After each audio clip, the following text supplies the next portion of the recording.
देखिए, home loan तो आप सबने लिया होगा, लेकिन बहुत कम लोग ऐसा जानते हैं कि होम लोन की जो कुल रकम आप लेते हैं उससे ज़्यादा जो भुगतान है आप उसका जो इंटरेस्ट पेमेंट है उसके तौर पे कर देते हैं। और बहुत कम लोग ऐसा जानते हैं कि जो इंटरेस्ट का पेमेंट आप करते हैं उसे कैसे बचाया जाए। इसी के ऊपर आज हम चर्चा करेंगे। मिसाल के तौर पे अगर आपने 10 लाख रुपए का लोन लिया है 20 साल की अवधि के लिए और 9.5% के आसपास का इंटरेस्ट रेट है, तो आपकी जो ईएमआई जो मासिक किस्त है वो करीब 9,321 रुपए के आसपास आती है। यानी कि 20 साल अगर आप लोन भरते हैं तो आपने कुल करीब 12,37,000 रुपए के आसपास का जो ब्याज है वो पे किया है 10 लाख के होम लोन के ऊपर।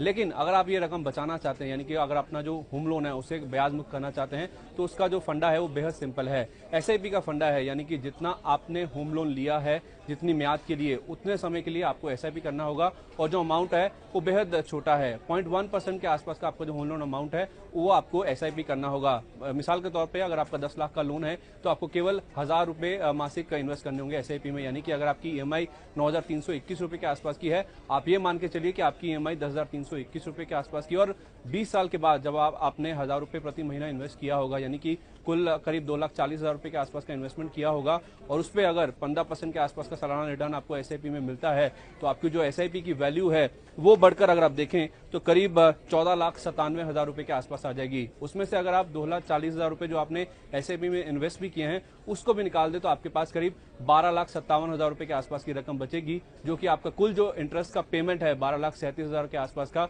उससे ज्यादा है। यानी कि अगर आपने 20 साल का लोन लिया है उतने ही साल के लिए आप एसआईपी कीजिए। आपका जो लोन अमाउंट है उसके करीब 0.1 या 0.15% के आसपास का आपको उतने ही देर के लिए इन्वेस्ट करना जितने साल का आपका लोन है। तो आपका जो एसआईपी से रिटर्न आएगा उसके जरिए आप अपना जो पूरा होम लोन का ब्याज है उसे मुक्त कर सकते हैं। यानी कि अगर आप एसआईपी में लोन अमाउंट के टाइम के जितना इन्वेस्ट करते हैं तो आपका जो होम लोन है वो ब्याज मुक्त हो सकता है।